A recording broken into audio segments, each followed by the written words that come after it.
Welcome to the Future of Real Estate, your chance to find out what's going on in real estate and the real estate market. This morning's show is brought to you by the Ellis team at RE/MAX Realty Group.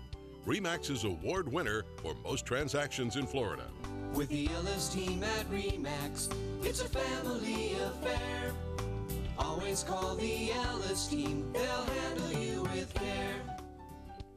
Welcome back to the Future of Real Estate. I'm Brett Ellis of the Ellis team at RE/MAX Realty Group. Today, what we thought we would do is share with you, we like to educate on what's going on in the Southwest Florida real estate market.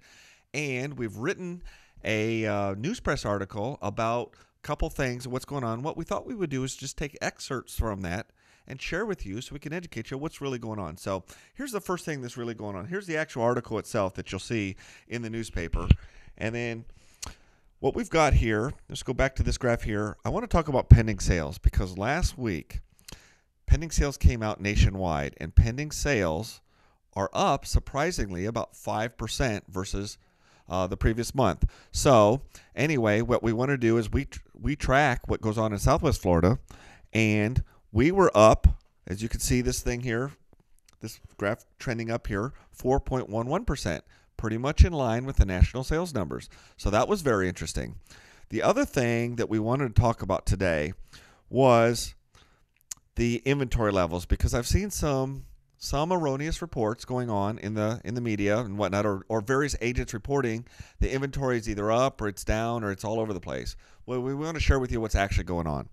This is the inventory levels here. Now, going back to 2005, the blue line is the inventory, and this orange line here is the pending sales. Okay, so we just talked about pending sales over in this other graph, kind of going up, trending down since May of 2010, but spiking back up in August. Okay, so if we put this in perspective, you kind of see the pending sales going down and then spiking back up.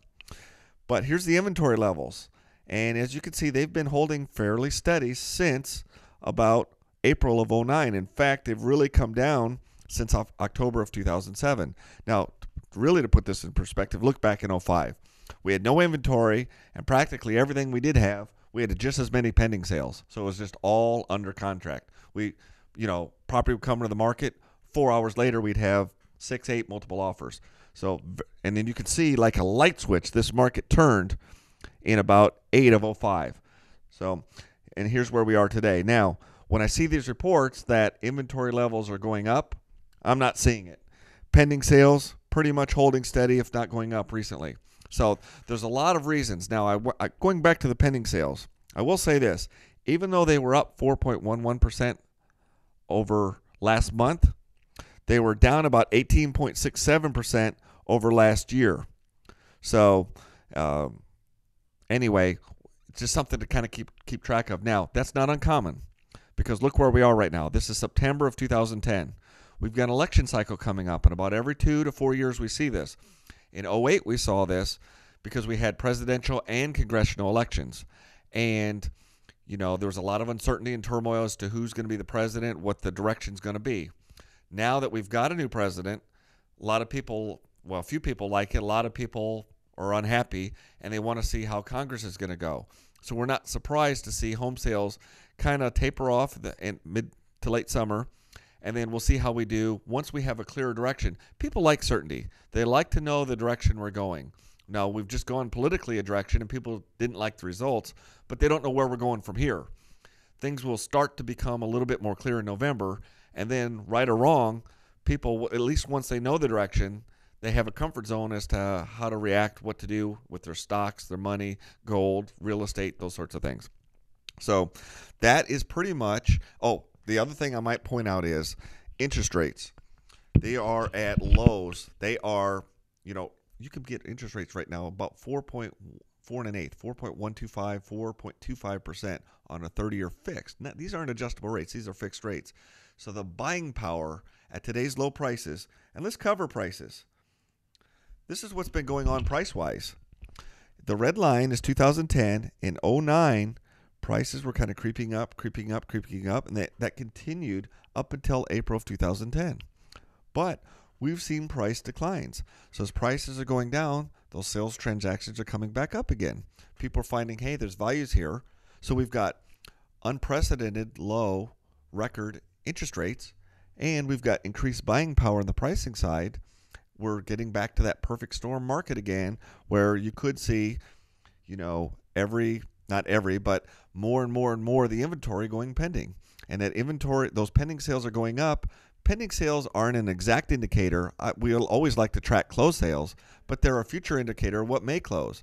So with pending sales going up 4.11% last month, prices coming down, interest rates remaining in the low fours, it's a really good time for buyers out there. Now, a lot of the public says, well, realtors always say it's a good time. They say 05 is a good time. Actually, in 05, we weren't saying it was a good time. We talked people, if I could go back to that, we talked people out of sales there because we thought the market got pricey. And in fact, the market was pricey. If I have a price graph here that shows, well, this isn't, here we go. Well, I'm not even going to worry about it. We'll do that for a future show. But basically, what we're saying is we weren't telling people at the end of 05, now is a good time to buy. We're saying be cautious. Make sure it's something that's going to work for you, that you can live in, but don't buy it for investment because, we saw that market turning. And anytime we see the market turning, we're going to share with you what's going on. We hope this information has been educational, useful. If you've got, questions on how the market is or whatever, pick up the phone, give us a call. Many ways to reach us. The easiest is, by phone, 1-800-860-4042. Locally, it's 239-489-4042. On the web, www.topagent.com. You can search the entire MLS. You can take virtual tours of our properties. You can watch videos like this. Each week or so, we do a segment on what's going on in the market. We break it down by segment. So now we've just covered pending sales.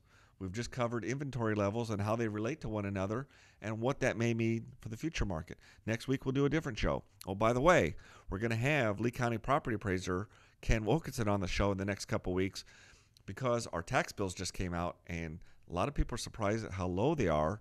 And Lee County has just voted to keep tax rates the same. So if your value's gone down, you may see lower taxes unless you've got that residual, what do they call that? I'm trying to think of it, but basically the homesteaded exemption where you've got where they have recourse to go back and get some of those gains that weren't realized. So anyway, but we'll have him on the show. We'll explain all that. We'll talk about what taxes are doing, what values are doing, and kind of pick his brain. He's very entertaining. Great to have on the show. Stay tuned for that. You've been watching The Future of Real Estate. Don't forget us. You can always find us at www.topagent.com. We just redesigned our website, and you can view this show and past shows at topagent.com. And we look forward to seeing you next week.